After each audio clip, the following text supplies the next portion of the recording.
बिस्मिल्लाहिर्रहमानिर्रहीम। शुरू करती हूँ अल्लाह के बाबरकत नाम से, जो बहुत ही मेहरबान निहायत रहम फरमाने वाला है।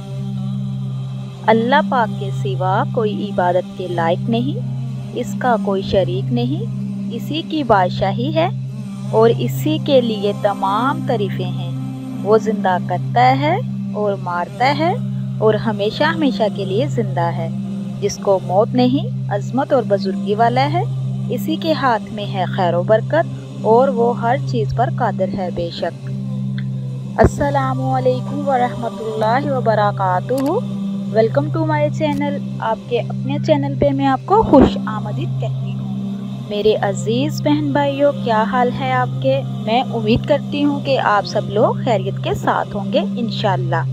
आज एक और नई वीडियो के साथ आपकी खिदमत में हाजिर हुई हूँ। तो मेरे अजीज़ बहन भाइयों, जैसा कि आप जानते हैं, जुल्हज का मुक़द्दस महीना है। इसकी पहली रात का आपको मैं वजीफ़ा बताती हूँ, जो बहुत ही मुजरब है, बहुत ही पावरफुल है, जिसको करने से इंशाअल्लाह आपकी हर हाजत पूरी होगी। ख्वाह वो हाजत रिज़्क़ की है, या औलाद की वजह से परेशानी की है, या किसी रिश्ते की वजह से बच्चों का रिश्ता नहीं हो रहा, कोई भी हाजत जो भी आपके दिल में है उसके लिए है। जैसे मैं बताऊंगी आप वैसे ही कीजिए। इंशाअल्लाह एक ही रात में ये इस्तिग़फ़ार करने से अल्लाह पाक आपको बहुत जल्दी खुशखबरी देगा। तो मेरे अजीज़ बहन भाइयों, जैसा कि आप जानते हैं कि ये बहुत मुक़द्दस महीना है। इसका एक एक लम्हा जो है बहुत ही अहम है, इसको ज़ाया मत कीजिए। अल्लाह पाक से अपने गुनाहों की माफ़ी मांगे।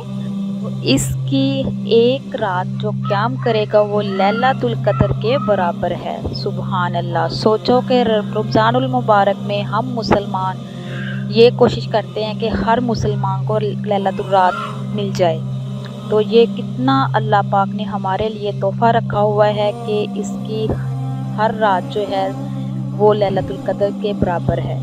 तो मेरे अजीज़ बहन भाइयों, ये जो वजीफ़ा मैं आपको बताने जा रही हूँ, आपने ये जुल्हज की पहली रात को ये वजीफ़ा करना है। आपने नमाज़े इशा के बाद आपने अव्वल और आखिर 3-3 मरतबा दुरूद शरीफ पढ़ना है। उसके बाद फिर आपने अल्लाहु अकबर, ला इलाहा इल्लल्लाहु वल्लाहु अकबर वलिल्लाहिल हम्द, इसकी एक तस्बीह करनी है। उसके बाद आपने दुरूद शरीफ पढ़ना है। पढ़ने के बाद फिर अल्लाह पाक से हाथ उठा के दुआ करनी है। जो भी आपकी हाजत होगी, जो भी मसला मसाइल होगा, जो भी प्रॉब्लम होगी, इंशाअल्लाह वो सारी हल हो जाएगी। ये आपने पूरे यकीन के साथ करना है। वो ही अल्लाह है, अता करने वाला है, वो ही समीउल अलीम है, गफूर रहीम है। अजीज़ बहन भाइयों, खुदारा इस 10 दिनों में ज़्यादा से ज़्यादा इबादत कीजिए, नमाज का कायम कीजिए, कुरान पाक की तिलावत कीजिए। जो भी आपको चाहिए अल्लाह पाक से मांगें, इंशाअल्लाह वो ज़रूर अता करेगा। तो मेरे अजीज़ बहन भाइयों, कुरान और हदीस की बात को पूरा सुना करें और इसके साथ साथ इसको शेयर किया करें। ये सदका जारिया है, इसमें अजर कमाएं, नेकियां कमाएं। तो मेरे अजीज़ बहन भाइयों, इसी के साथ मैं इजाज़त चाहूँगी। अल्लाह पाक से दुआ है अल्लाह पाक सबको ऐसा बना दे जैसे उसको पसंद आ जाए। अल्लाह पाक से दुआ है अल्लाह पाक आपको, मुझे और सबको अपने हिफ्ज़ ईमान में रखे। आमीन। अब तक के लिए इतना ही। अल्लाह हाफिज़। की खिदमत में हाज़िर होंगी। अल्लाह पाक से दुआ है अल्लाह पाक सबको अपने हिफ्ज़ ईमान में रखे। आमीन।